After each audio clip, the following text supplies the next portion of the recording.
ये सब मेरी फैमिलीज हैं। और जब बड़े बड़े सियासतदान अपने बच्चों के हाथ में झंडा नहीं देते बल्कि लंदन का टिकट देते हैं, सभी के बच्चे बाहर पढ़ते हैं, तो फिर हम इनके हाथ में क्यों झंडा दें और क्यों इनको बसों में भर के लाएं और क्यों इनसे झूठे वादे करें? तो वादा सिर्फ एक है और वो है ताकतवर पाकिस्तान, जिसे हम सबको मजबूत करेंगे। कराची से शुरू होगा और उसके बाद 50,000 बच्चों को आईटी के कोर्सेज, ताकि वो अपने पैरों पे खड़े हों। और उसके बाद जब तक मैं यहां हूं और अगर नहीं भी हुए तब भी करवा के दिखाएंगे। क्या ख्याल है? उस वक्त भी साथ देंगे?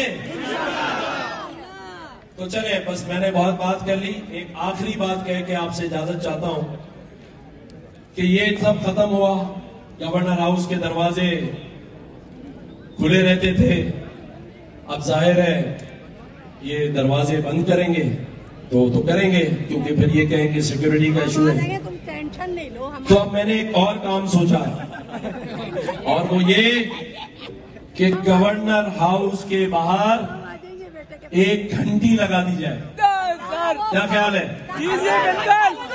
जो रात में 12 से लेके सुबह 7 तक मेरे कमरे के बाहर उसकी आवाज आएगी, हाथों में आएगा तो ये खुद ब खुद अमीर हो जाएगा।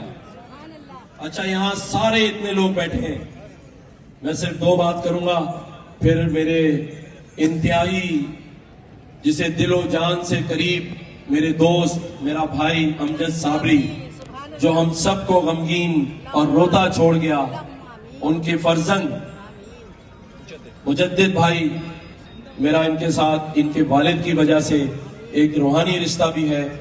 मैं नहीं चाहता कि मैं इनके और आपके दरमियान कोई रुकावट बनूं, क्योंकि उसके बाद फिर हमारे पास अफजल साबरी भाई भी मौजूद हैं। तो 2-3 बातें मैं सिर्फ करता हूं। पहला सवाल, क्या सबको रोजगार के इतने अच्छे मौके हासिल हैं कि हर महीने 1 और 2 लाख की बचत हो जाती है? हासिल है? जोर से बताओ, है या नहीं?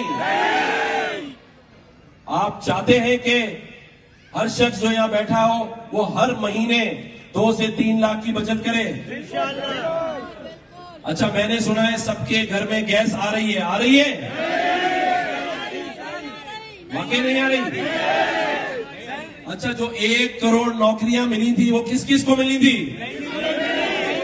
वो तो मैंने सुना था, कोई आया था और उसने कहा था मैं 1 करोड़ नौकरियां दूंगा। मिली? उसको हमने क्या करना है? अमीर बनाना है। कौन कौन अमीर बनाने में मेरे साथ आएगा?